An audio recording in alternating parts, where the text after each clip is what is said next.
Hello friends, આની પહેલાંના વિડીયોમાં આપણે એમ્પિયર્સ ન્યૂ ક્લોથ સ્ટોરી જોઈ હતી, ખરું ને? હવે આજે આપણે હેન્ઝલ એન્ડ ગ્રીટલ એની સ્ટોરી જોઈશું. Hansel and Gretel's stepmother was cruel. Okay, stepmother એટલે બીજી મમ્મી. ઓકે, તો હેન્ઝલ અને ગ્રીટલની સ્ટેપમધર હતી એ કેવી હતી? ક્રુઅલ હતી, ઘાતકી હતી, મતલબ બહુ જ ક્રૂર હતી. ઓકે, ક્રુઅલ એટલે શું? ઘાતકી. ઓકે, ક્રુઅલ એટલે ઘાતકી, બરાબર. She did not treat Hansel and Gretel with care. Okay, એ હેન્ઝલ અને ગ્રીટલને કાળજીપૂર્વક રાખતી ન હતી. Okay, she did not treat Hansel and Gretel with care. Treat એટલે કેવી રીતે? ટ્રીટ એટલે બચાવવું એમ પણ થાય, બરાબર. પણ અહીં એનો મતલબ શું છે કે તે હેન્ઝલ અને ગ્રીટલને કાળજીપૂર્વક રાખતી ન હતી. One day she advised her husband to leave the children in the forest. One day એટલે એક દિવસ એણે શું એડવાઇસ આપી એના પતિને, હસબન્ડને, કે એ એના બાળકોને ક્યાં છોડી આવે? ફોરેસ્ટની અંદર. ફોરેસ્ટ એટલે જંગલ. એણે એના પતિને એવી સલાહ આપી કે બાળકોને ક્યાં મૂકી આવ? જંગલમાં મૂકી આવ.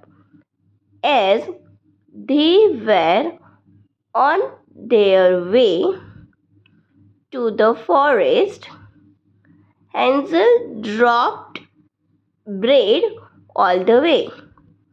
શું કર્યું? રસ્તામાં જ્યાં જતી હતી હેન્ઝલ, ત્યાં એ રસ્તામાં થોડા ટુકડા બ્રેડના નાખતી આવી, બરાબર. રસ્તામાં એ શું કરે છે? થોડા ટુકડા નાખે છે. But the bread was eaten up by the birds. પણ જે બ્રેડ હતી એ કોણ ખાઈ ગયું? બર્ડ્સ. ઓકે, પંખીઓ બધા જ જે બ્રેડ હતી એ ખાઈ ગઈ. Okay, the children couldn't find their way back to. Bird એટલે પંખીઓ, એ તો તમને ખબર છે ને? ઓકે, બર્ડ્સ એટલે શું? પંખી. But the bread was eaten up by the birds એટલે પંખીઓ દ્વારા બધી જ બ્રેડ ખાવામાં આવી. આ પેસિવ વોઇસ છે. The children could not find their way back and were lost in the woods. Okay, lost એટલે ખોવાઈ જવું. લોસ્ટ એટલે શું? ખોવાઈ જવું. એ લોકો શું કરે છે? ચિલ્ડ્રન જે છે એ લોકો રસ્તો ગોતી ના શક્યા અને એ લોકો વુડ્સ એટલે શું? જંગલ. વુડ્સ એટલે જંગલ, અને એ લોકો જંગલની અંદર ખોવાઈ જાય છે. Okay, children couldn't find their way back and were lost in the woods. As they walked on, એ લોકો આગળ ચાલે છે, they found a hut made of sweets.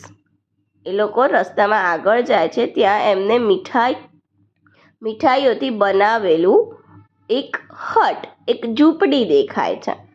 Okay, made of એટલે બનાવેલું હોય, બરાબર. there were all kind of sweets there. ત્યાં આગળ બધા જ પ્રકારની શું હતી? મીઠાઈઓ હતી. લોલીપોપ્સ, કેન્ડીઝ, ટોફીઝ એન્ડ કેક્સ બધું જ ત્યાં હતું. there a witch caught him. ત્યાં આગળ એક ડાકણ હતી. લોલીપોપ હતા, પછી કેન્ડીઝ હતી. ત્યાં આગળ શું કરે છે? there a witch caught him. એક ડાકણે એમને પકડી લીધી. ત્યાં આગળ એક ડાકણ હતી, એણે એને પકડી લીધા એ લોકોને. The children fought the witch and Gretel pushed her into the oven.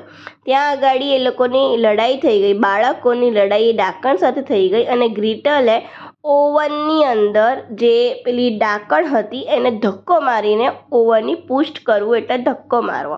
બરાબર, ધક્કો મારીને એને ઓવનની અંદર નાખી દીધી. પુષ્ટ એટલે શું? ધક્કો મારવો. The kids then found gold. પછી એ લોકોને શું મળ્યું? Gold, money and other valuable in the hut. એટલે જો અહીં આપણે સ્ટાર્ટિંગથી જોઈએ ફરીથી કે ચિલ્ડ્રન્સ જે છે એ વીજ સાથે લડાઈ કરે છે અને ગ્રીટલ ઓવનની અંદર એને ધક્કો મારી દે છે અને પછી એ બાળકોને શું મળે છે? ત્યાં મની મળે છે. ઓકે, ફાઉન્ડ એટલે મળવું.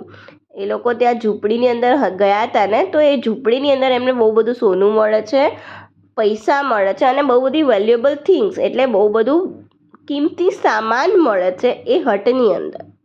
બરાબર, એ ઝૂંપડીની અંદર. તે કિંમતી, તમારી પેન ખબર નહીં કેમ બરાબર ચાલતી નથી. કિંમતી ઇન ધ હટ.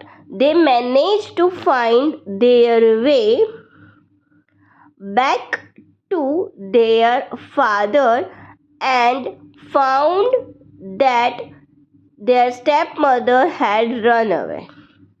એ લોકો ગમે તેમ કરીને મેનેજ કરે છે, રસ્તો શોધી લે છે એ લોકો પોતાના ઘરનો અને ઘરે પહોંચી જાય છે. ઘરે જઈને જોવે છે તો એને જોવા મળે છે કે એમની જે સ્ટેપમધર હતી એ ભાગી ગઈ હતી. ઓકે, એની સ્ટેપમધર જે હતી એ ત્યાંથી ભાગી ગઈ હતી. હવે અહીં જુઓ, બી કોશિયસ અરાઉન્ડ સ્ટ્રેન્જર્સ. બી કોશિયસ અરાઉન્ડ સ્ટ્રેન્જર એટલે અજાણ્યાઓની આસપાસ સાવચેત રહેવું. અજાણ્યાઓની આસપાસ સાવચેત રહેવું. Thank you. વિડીયો જોવા માટે આભાર. અને જો સબસ્ક્રાઈબ ના કરી હોય ચેનલ સબસ્ક્રાઈબ કરી દેજો. બેલ આઇકોન દબાવવાનું બિલકુલ ના ભૂલતા, જેથી મારા લેટેસ્ટ વિડીયોની લિંક તમને મળતી રહેશે.